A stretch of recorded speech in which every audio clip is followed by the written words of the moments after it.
an offer of peace for a mad world. You've gone insane, world.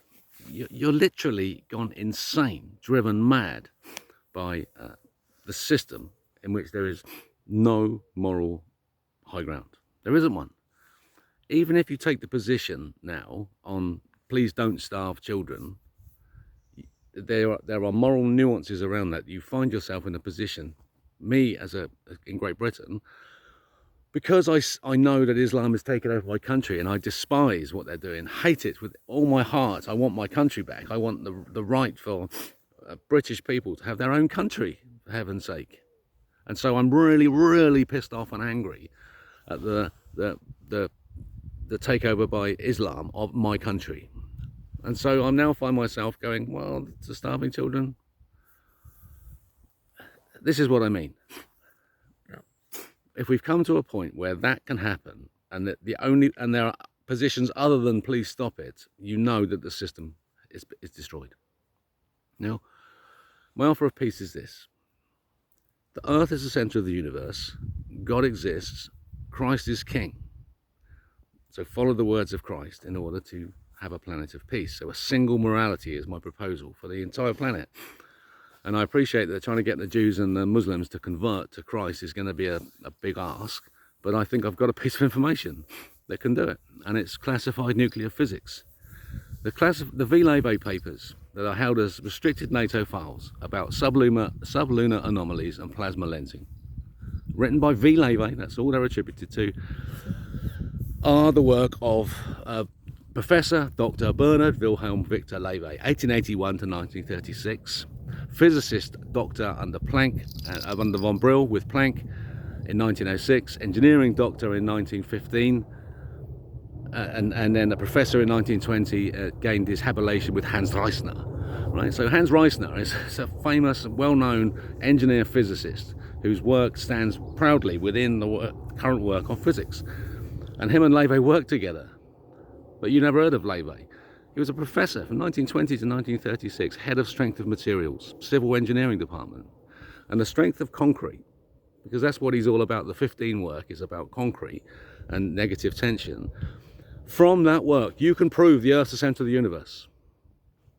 And you can go back to Galileo, as I'm reading a book about him now, and see, yes, just because all the wandering stars go round the sun doesn't mean that we are one of the wandering stars.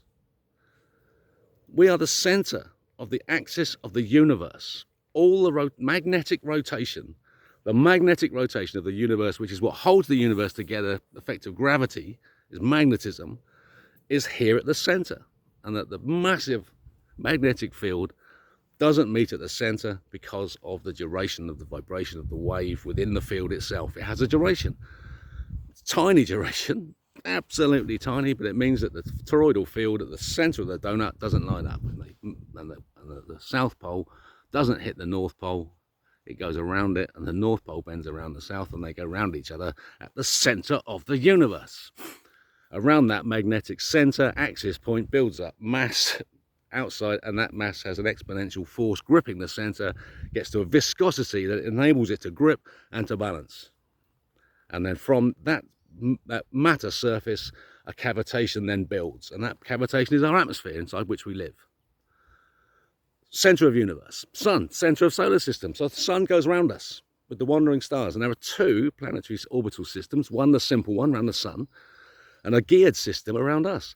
So the driving system of the wandering stars of the sun's gravity, which is our gravity, we're in the center of the sun, reflects a two-dimensional in space second orbitary system showing the planet of Venus. For example, look at the flower of Venus, the 5 petals of Venus around us.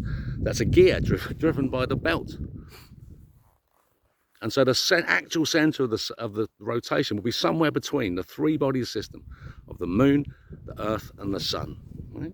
Somewhere there's the actual center of rotation, a point in space where there's no resistance at all. Now, the mass of the universe can rotate around nothing as long as it exists, its axis exists somewhere else outside the center of bending, the meter 4. First thing I learned in civil engineering when I did structures about the meter 4, the center of bending can be outside the mass. And in a spherical center of bending, it's the center. If it's massive, the center is vague. It could be anywhere, and it can have 3 centers or 7 centers. 3 two-dimensional centers, 7 chakras, 7 bendings of the man, Vitruvian man, proving that man is this man. Man is the center of the universe. Yeah? And so every single expression of bending from the center of the planet, expressing itself out through the planet, is you. Is every single cell that holds you together is that bending force. And that bending force is your consciousness. Because in each of those durations, every time the magnetic field does a wave and it meets back at itself and it doesn't meet, there's a spark. Because there's a difference of charge, and there's a bright white light. The whole universe lights with a bright white light, and you're aware of the light. And then the light goes out. There's nothing driving it anymore, but the magnetic field is carrying the momentum of that light, and we see its reflection. We're aware of the reflection of the light. So there's a system here, an engineering-based system in which the Earth is restored back to the center of the universe, where it should never have been removed from. Yeah? Nobody said when Galileo was presenting this information that it threatened the church or the existence of God at all. Quite the opposite. It proves God exists, because God must exist. If God exists, it's going to exist at the center of the universe, isn't he? Where we live. He's not going to exist in the middle of nowhere on a star on the end of an arm of a massive expanding, infinitely expanding, empty, uncentered universe, is he? How would he possibly know we're even existing? But if we're the creatures that he created who live here at the center of the planet, he's going to care for us very much, isn't he? The children of God is who we are. When you remember that, and you can look at the engineering now, proven that we're the center of the universe, and prove that science already knows it, because they've had this work since 1915 too, and they've got all the kit and all the cash, and we're just slaves to that system.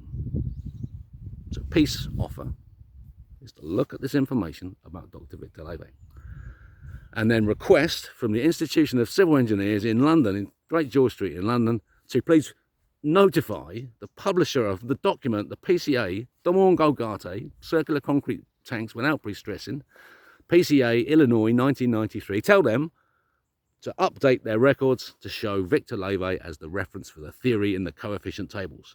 And the world changes. And if nothing happens, at least the engineers will be happy. And that, my friends, in a society based on infrastructure and building and construction, is a very good idea. Maintain your edifices. Follow the Rebel King.